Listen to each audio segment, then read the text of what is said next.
In this episode of the franchise, Denver Broncos, we reflect with Coach Shanahan about some of his favorite memories in Denver and his connection to the Broncos franchise. He shares stories about his time in Denver with Pat Bowlen, John Elway, Terrell Davis, Shannon Sharpe, and Steve Atwater. He also talks about his extensive NFL coaching tree, how he thinks about the Hall of Fame, and his connection to football today. I'm your host, Ryan Harris, and welcome to another episode of the franchise, Denver Broncos. Well, it's not often that you get to interview the man that drafted you. We're talking to the legendary, two-time Super Bowl winning with the Denver Broncos, Mike Shanahan. Coach, welcome to the show, my friend. Thanks, Ryan. It's good to be on. Good to talk to you. Now, let's just start and look. I mean, you got so many places where we begin. I mean, you were a coach for 20 years. You had a win percentage of 61%, three-time Super Bowl champion and NCAA champion. Let's just start where everything did with you and the Denver Broncos. When you look back after everything you've been through as a coach, what do you think about when you think about your time at the Denver Broncos? Well, I think you got so many great memories because I was here for 7 years as an assistant before I came the head coach. And we had some great years, throughout those 7 years. And we had a chance to go to 3 Super Bowls in a 4-year time frame. And we won a few games in between. So it was a great experience for me, and it was a lot of fun for my family as well. Now, in the years leading up to Denver's Super Bowl victories in 32 and 33, you had a loss to the Jacksonville Jaguars in January 97. What went into that game and what happened after?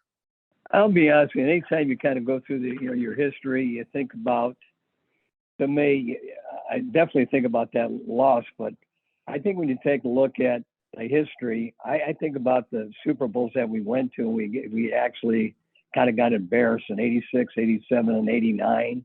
We have an opportunity maybe to sort of reflect on the early part of the game. The Broncos got there and didn't get the points. I think that has to be something that they'll be thinking about a long time. And then you take a look, you say, hey, we've been to 3 Super Bowls in 4 years, and we weren't able to even get close.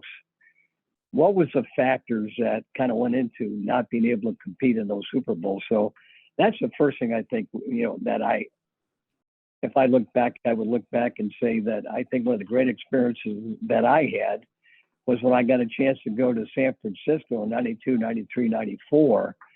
And I kind of saw how they did things when we played the Cowboys in 94. And I shouldn't say played the Cowboys. We played the Chargers in the Super Bowls. We played the Cowboys before that in the NFC games. But it was at least a great experience for me to experience the Super Bowl being run by a team that had won, 4 previous Super Bowls as well. What was different about what San Francisco did than what you had done in your previous stops at the Super Bowl there with the Broncos? When I took a look at their history and you took a look at 4 wins in 81, 84, 88, 89, I went back and studied it. And one of the things that really kind of impressed me was how many times they ran the football. They won against, I remember playing against Cincy. They had 40 rushes. And, at that time, that was a lot of runs in a game. And then 84 with Miami, with Marino, they had 40 rushes in that game. And Miami only had nine, and they just dominated that Super Bowl. And I remember the 88 versus Cincy. Both the Cincy games were very close, but the pass ratio was very close. And then I know everybody remembers when they played us, the Broncos, in 89, they had 44 rushes to our 17. And that was kind of an embarrassing loss. That was a 55-10 game. So we went back in 94. We were going to make sure that we ran the football more than we had in the past and at least be able to get the physical part of the game underway. Well, you were one of the best coaches to ever bring that West Coast run game to Denver. You had a couple stars on your team too, but you also had an opportunity to coach a young Elway and an older Elway, the elder Elway winning the Super Bowls. What was different between that time coaching a young John Elway and then later on in his life when you won 2 Super Bowls back to back? I think anytime you go back through somebody's, background, especially with John, we both started out the same year, or I should say I started in 84. He was there in 87. But I think one of the great experiences that you do have is you get a chance to kind of grow just like your quarterback. I was just coming in my first time in the NFL, and John was coming into his second year in '84, as a quarterback. And then we kind of hit each year, year by year. I remember back in '84, we started out 13-3. I mean, we were 13-3 that year, but after our first game, we lost. We beat Cincinnati, I think 2017. Then we go to Chicago, we get beat. We're getting beat by 27-zip at the end of the first half. And I said, oh my God, this is going to be a long year. We're playing Chicago at that time. They're just kind of like dominating the game. But we wind up with a good record. But we really realized that, to get to the next level, we had to kind of separate ourselves a little different way. And so Chicago obviously was very good at that time. And we were pretty good, but we got beat by Pittsburgh that year, and kind of the rest is history. Well, part of that history, too, includes one of the greatest running backs of all time, and Terrell Davis. Still looks like he could play, by the way, Coach. So I don't know what weight program you had on then, but clearly he's kept it up. What story do you have about Terrell Davis that few people know about? Maybe that demonstrates who he was as a person or what he was like as a team member. One of the things that was very unusual about TD is that he had instant respect by everybody on the football field. Just the way he handled himself, the way he practiced, the way he worked, kind of his personality. He was a team guy, didn't really care how many times he carried it. He just wanted to help the team win. And he played his best in big-time games. If you take a look at all his playoff games and you take a look at all of his carries and how he went about his business, he was going to do what he had to do to give you a chance to win. And had so many big games, so many playoff games, and it was kind of fun to watch. Even though we lost the first one to Jacksonville in that 27-30 game, he had a phenomenal game in that game, just with the attempts and carries. But he did that throughout all the playoffs, and just one heck of a man as well. Sanders goes with it. Here's Elway. Davis. 15-10 touchdown. Terrell Davis. 63 yards. Terrell Davis is the reason the Broncos are the Broncos and the reason the Broncos won the Super Bowl last year. He can not only run it inside, he can run it outside, and then when he gets a step, he can run away from everyone. He can cut it back just as he just did. What was it like when you put the game plan together? You had John Elway, Terrell Davis on your team. How would you include them, or would you include them in kind of the game plan getting ready to win on Sunday? Well, one thing you realize is, once you start coaching as an assistant coach, a coordinator, a head coach, you want to make sure that you give your players the best chance to win. So you got to evaluate what type of team you're playing from an offensive perspective and a defensive perspective. And you had to make sure that you found a way to win. You took a look at your team and try to use the best qualities of everybody on both sides of the ball, come up with a game plan that gave you the best chance to win. And I think that's what we were able to do. Well, talking about being a coordinator and a head coach, you made that transition. What's the biggest difference between being an offensive coordinator and a head coach of a football team? I think that's a real good question. I think everybody's got to use their own personality. In my time, I had been, a coordinator. I had actually been a head coach and was fired after 4 games into the second season when I was with the Raiders. So I knew different things I wanted to do as a coordinator, different things I wanted to do as a head football coach. But I think it's all a learning experience. At the end of the day, what you want to have is a player's respect. Players got to respect you. You got to respect them, utilize their talents. Players want to be the best they can be. And if you can help them do that, then you got a chance to get the players in your corner. And I think I was very fortunate to have an owner that gave you a chance to allow you to do those things. Was that just through play calls, or would it be through informal conversations? I mean, how would you get guys' respect as a head coach? I just think the way you do everything on a day-to-day basis, how you run practices, how do you run the off season, all the things that it takes into giving yourself a chance to win on Sunday. So I was lucky enough to have an owner that said, "Hey, you can do it the way you want to do it, and just make sure you give it the thought that goes into it to give yourself the best chance to win." When you had a guy like Pat Bowlen, if you did make a mistake, you would just say, "Hey, Pat, I made a mistake here. If I had to do it over again, this is what I would do. I won't make that mistake again." And as long as you were honest with Pat, he would let you go any direction you wanted to go. And that's what I enjoyed so much about him. So, and different things like we just talked about briefly with the Jacksonville game, when you mentioned that game, we lost 27-30. And all of a sudden, I looked back and I said, "Man, if I had to do it over again." And I told the owner, I said, "Hey, we ran the ball 11 times in that first quarter. And we actually ran it 10 times over the next 3 quarters. And then I looked at Jacksonville. They didn't have 1 first down in that first quarter. And they only ran the ball 3 times. And the next 3 quarters, they run it 33 times. And they just had a different mindset. They were playing a physical football game, different things we did in the past. And they beat us in a very close but physical game. And I said, "Hey, if this ever happens again, I guarantee you one thing, we're going to run the ball a whole lot more." And the next year we run it 49 times, and they only run it 14, and we were able to dominate that game. So it was a learning experience for me. And I shared that with Pat at the time. I said, "Hey, I think this is my mistake." I said, our football team is too good to get beat the way we got beat. And so you look at your mistakes, and you're hoping not to make them too many times. I'm really pleased that Edgar's given me the opportunity to buy this football club because, as I have said to other reporters, that if I had the opportunity to buy any other club in the NFL, this would be the one I would pick every time. In my experience as a player, Coach, being physical, part of it is being conditioned to be physical, right? Having some padded practice and things like that. Play calls help as well. But in your opinion and experience as a head coach, how do you get a team to be physical? I bet 15 teams in the NFL right now are wondering that question. But to you, if you saw a team, you said, "We need to be more physical," aside from play calls and calling the run, what else can a coach do to make a team physical in football? I think it's a great question. A lot of people do it a lot of different ways.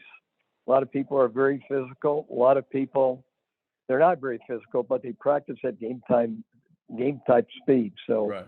When you're practicing, they know they're going full speed, but you're not hitting every down. I think when I came to Denver, I experienced San Francisco for 3 years, and we were a very good running team, and we were very physical, even though it was a different type of running scheme at that time. And the thing that you want to do back then is that you want to make sure that every practice that you had or every play that you had, you're going practicing game type speed. And I think that was a big difference for me going to San Francisco than when I was first at Denver. Denver, it was more of the Tom Landry, Dan Reeves, and it was more physical, a lot of contact, a lot of physical, I shouldn't say tackling, but more so than normal. Because when I went to San Francisco, it was just the opposite. We might have 5, 6 plays that we'd go close to full speed, but it'd always be full type tempo. And we practice at game type speed where we're in great shape. Kind of thinking about these first 2 Super Bowls here that you won at Denver and get to some of the more contemporary aspects of your coaching career. But when you look back at Super Bowl 32 and 33, I want to ask about 2 guys in particular, one at a time, because I think you had some amazing personalities on that team. And you were one of the best coaches I had. You and Gary Kubiak, who is from your coaching tree, were just great at embracing personalities. What was it like to work day in, day out with Shannon Sharpe? Well, the one thing that you wanted to do with your team is you wanted to make sure that everybody was on the same page. They understood that it didn't matter if it was the running play or a passing play. We needed 100% effort on every play. And that takes time. That doesn't happen the first day, but it hopefully happens at least over your first season where people understand the type of tempo that you feel like you need on a daily basis to give you a chance to be successful. And Shannon Sharpe was a guy that could do it all. Now, at that time when I first got here, he was more concerned with passes than he was than runs. But quickly he changed that. We talked about what it's going to take to get to the next level relative to winning the championship and not just getting to the playoffs, but winning the Super Bowl. And Shannon really bought in, and one of the big reasons why we did win a couple Super Bowls. Sharpe has a man wide open. You called it. Shannon Sharpe. Another reason you had a safety who still looks like he can play as well in Steve Atwater. What did you take away from coaching Steve Atwater? What did you know that you would get from him when he played in the game? Well, first of all, it was easy to see that Steve Atwater had everybody's respect because of his work ethic and how physical he was as a player. So he wouldn't even just hit you. He would light you up. Blocks during the regular season and one in the playoffs in his career. And Okoye really gets banged back at the 14. And who else could do that but Atwater? You know, Dan and I talked about this down on the field earlier. He said somewhere tonight there's going to be one of the great collisions when Atwater, who hits like a tank, is going to collide with Christian Okoye. So he had fear by everyone on both sides of the ball. But I think the reason why Steve was such a great teammate, he handled himself with such class, and he would help other people that were struggling because he was such a team player. He wanted to be such a positive influence on them. And he's one of the reasons why you do win Super Bowls, because you got a guy like him. Well, now let's transition into leadership. I mean, you were one of the best coaches I ever had, Coach, at pressing players' button. And I won't name the player, but it was my rookie year. We had a star player on the team, and you called us all up and you said to that player, I don't know if you like playing football. And I was just shocked. I'd never heard a coach challenge a player like that, but you always did it in a way that was honest, truthful, and that demanded respect. How did you learn to delicately press the right buttons on athletes? Well, first of all, I think I was very fortunate to have those type players that you could really push and press. And one of the reasons why we did have the success we had is we had guys that bought in, both in the running game and the passing game, how they practiced, how they obeyed rules, on how they want to do the little things the right way. You didn't have to find people because people were doing the little things the right way. And so if you can find that character and you have that type of mentality with your players, then you got a chance to push these players. But you didn't have to push them very hard because they were all self-motivated. If you take a look back at 97 and 98, there's hardly any games missed by any starters over a 2-year time frame because nobody wanted to let the other player down. And so it's the way they practice, the way they handle themselves. And if you have that, the only way a person's going to take themselves out of a game is if they're definitely hurt. If they're injured, they're going to play through it. But if they're, they know the difference between being injured and being hurt. And if you have that type of mindset, you're lucky enough to coach those type of guys, then you got a chance to win. Well, now, one of the things you also did is you spoiled me, Coach, when I came into the NFL. We had hat days. If we won, we'd pull the pads off of blitz periods on Wednesdays. But then I had other coaches who really didn't treat the players with respect. You always had delicious food on Fridays. You gave us extra time at the hotel. What about you becoming a head coach did you know that you as a leader wanted to treat, as you would tell us, treat you like men? And where did you learn that, and what does that entail? I think when I went to San Francisco, and all of a sudden back there, and we won the Super Bowl back in '94, I kind of watched the way they treated their players. And, when I did come in as a head coach, the thing that was really different is, how we handled ourselves the night before the game. Everybody had their own rooms. We had breakfast, we had lunch. We did the little things the right way. And I had asked Pat, I said, hey, Pat, I said, if we can do the little things the right way and you'll allow me to do this, I said, I think we can do some things that will really spread around the league. And one of the hat days was, after you do win, and you tell players saying, hey, players hate to have helmets on. And if we won, we'd have a hat day, and then all of a sudden that would be on Friday. They look so forward to that. And then giving them a certain day, Monday was going to be a day off instead of Tuesday. So you incentivize them with different little things that you knew it would mean a big thing to the player, and it was not a big deal for the coach at all. So I wound up being positive. What do you think makes coaches miss that a lot in the NFL and really throughout sports and throughout leagues? I think you got to be yourself, and you got to be lucky enough to have an owner They'll let you do the little things that you feel give you the best chance to win. Not everybody, sometimes you have a couple losses and you do that, and players start talking, saying, "Oh, are we doing the right thing? Because we just lost 2 games." And if you've got an owner that says, "Hey, he's going to work with you," and said, "Hey, we're going to fight through these tough times, but you just got to believe in me that we're going to do things the right way because it's been done this way before and teams have won. So please be patient with me, and hopefully we'll get the team back on the right track." And I was lucky enough to have that. Well, you're lucky enough to have a lot of great players, but also great coaches under you. You've been named as a finalist to the Hall of Fame, much earned. And a lot of that, not only about your success on the field, but you have one of the most successful coaching trees in NFL history. About 25 to 30% of coaches right now in the NFL either come from a player that you coached or come from a coach that you coached. What made you successful as a leader to other coaches?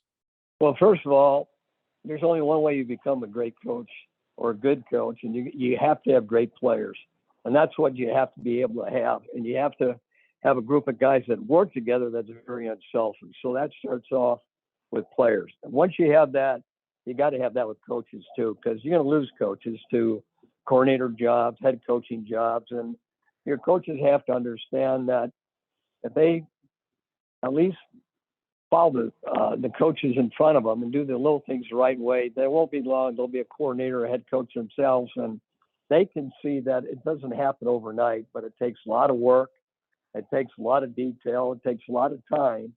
But if somebody has a passion to really be good, then they got a chance to separate themselves. And I think it's just like anything. As a coach, you don't have to have talent like you do as a player.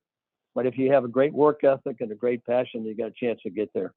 Would you kind of share informally with coaches, hey, I think you'll be a head coach one day, or hey, if you're ever coaching, think about it this way? Or how would you kind of get them in the mindset that they could have the confidence and knowledge to become a coach later on in their career somewhere else?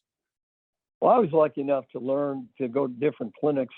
I went to one clinic, and it was of all things, I was in college and I'd lost a kidney playing football, so I was going to get into coaching earlier than I thought. And then all of a sudden, Bill Walsh he was at a clinic at the Hyatt in Chicago in Rosemont, and he said something that I had never heard anybody say. They said, "Hey, if you want to stay as a head coach, you better know how to coach every position on the football team." And I thought at that time, I said, I am so far away from that.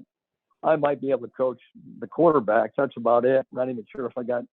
But he was trying to point out that if you want to stay as a head coach, because you're going to lose coaches, you better know the game inside out, every position, both sides of the ball.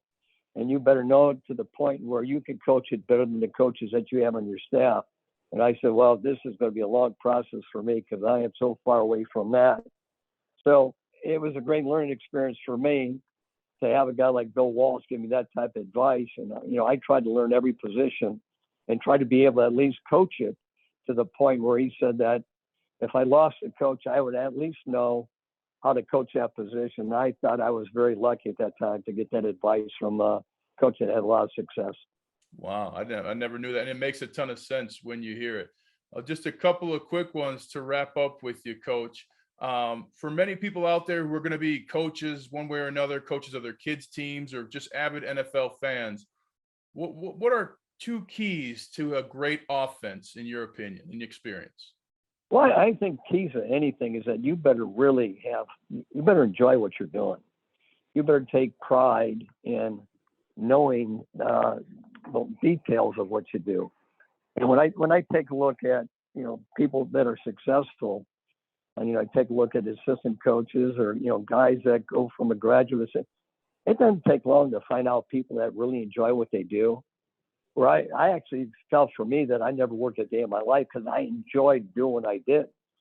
And then when you can, then you have players that enjoy that have the same type of mindset, then you got a chance for good things to happen. So what I tell people is just enjoy what you're doing. And if you really enjoy what you're going to doing, you're going to work at it, and you're going to try to separate yourself, where you can teach players things that hopefully give them a chance to be successful. One of the toughest days in Broncos history was when Terrell Davis re-injured his knee. The initial knee injury was devastating, and then the re-injury ended his career. Walk us through what you were thinking. How did you find out about the severity of his knee injury, and what did you do next? I don't think you ever know the severity of any injury once it happens. It takes a year or years to know for sure. And so I think everybody's always optimistic when that happens. You're always saying, hey, I'm going to come back, and coming back to 100%. Doesn't always work out that way. But to have the type of career that some players have, especially a guy like TD, to have that type of success after the injury he went through is just phenomenal that he was able to accomplish what he did. But you should have saw him working those years that after he had the injury, he was just sick. And everybody was, because they knew the type of ability he had, and he wasn't going to be the same. But, the rest is history, and what a great career. What did he say to you in that final meeting? Did he tell you, hey, coach, I can't go? Or did you tell him, hey, TD, it's over? Oh, no, you didn't. We just looked at each other. I mean, he knew he was going to give it every chance he could. But, when you got a guy that has so much pride and he knows what he can do, and they work to, get to that level, and they know it's not there, they'll look at you and they'll be 100% honest with you. And you just feel for them because you just know how great they are, or they were, and how tough it's going to be on them. But you just know that whatever direction he's going to go, he's going to be successful, because that's the type of guy he was. Now, you've not had the headset on for some years now, but you continue to be around your former players and former coaches. I was at your house, a celebration you had just recently. What do you enjoy now, all these years after your coaching and GM career? What do you enjoy now about being around your former players and former players who many are now coaches? I think that's what you really enjoy. You see the success that they do have. Obviously, you can see it on a day-to-day basis, and it's fun for me because with these Zoom meetings and things, I can watch football on a daily basis, where I enjoy watching football, enjoy keeping up with it, enjoy following your coaches, throughout the league, different teams, different innovations on both sides of the football, and how it changes from year to year. But I think that's part of the process that I always felt like I was never working, because I was always doing that because I enjoyed doing that. And it was something that you just kind of studied because you wanted to keep on top of your profession and see what, the best people were doing on offense and defense, and make sure you kept up with it so the game didn't pass you by. Last two, you've been honored as a finalist for the Hall of Fame. What would it mean to you to be inducted into football's greatest, into sports' greatest Hall of Fame? Well, it just shows you how lucky you've been, with the players you've been around and the coaches you've been around. Just to be nominated is just, is unbelievable, because never even thought about that coming up in the coaching ranks. So really is more a reflection of the great coaches and the great players that I've been lucky enough to be around. Lastly, this show is the franchise Denver Broncos. What are a couple of stories that you remember about the Broncos fans during your time here at the Denver Broncos? Well, everybody told me one of the question marks I had about going to pro football was I love college football. I was at the University of Florida, and you got the SEC, and you went through your experience there, and they said, well, one thing about the NFL, the fans aren't the same. Then when I came to Denver, I said, my God, they said the Florida fans were crazy. Well, I said, they haven't seen anything with it. These Denver fans are crazier than Florida fans. And they said college was going to be a big difference. I don't know how you felt at Notre Dame about that. I know Notre Dame had some great fans, but when you came to watch the Broncos play, they were expecting you to win. And it was just like a college atmosphere. So I thoroughly enjoyed it when I came here, and I had no idea they're going to be that supportive, but they were. And when we finally were able to win the big one, it was a dream come true. Well, thank you so much for joining us here today, Coach. Congratulations on all your success. Thank you for all your success in Denver and beyond. Thank you for drafting me. Get to say that every time I see you. That was an awesome moment. And best of luck to you moving forward, you, your family, your grandkids, and enjoy everything that comes your way, Coach. You've earned it, and you got the love and support of all of Broncos country. Thanks, Ryan. Hey, congrats on your Super Bowl as well, buddy. They don't come easy. They don't, Congrats. and it's fun. Hey, that ring never gets old either, does it? It doesn't. It never gets old. It can't take it away from you. Never. Thanks, Coach. Wow. It's always special for me to reflect with Mike Shanahan, the coach that drafted me into the NFL and one of the greatest coaches in football history. I especially appreciate hearing about his philosophies on what makes good leadership and how he got the most out of his players during a 20-year head coaching career. If you enjoyed this episode, be sure to give us a great rating, review it, and share it with your friends. Also, be sure to visit the Truth Plus Media YouTube channel as well for video from this episode. Once again, the franchise Denver Broncos is a production of Truth Plus Media, and I'm your host, Super Bowl 50 champion Ryan Harris. Thank you for listening, and we look forward to you joining us for another episode soon.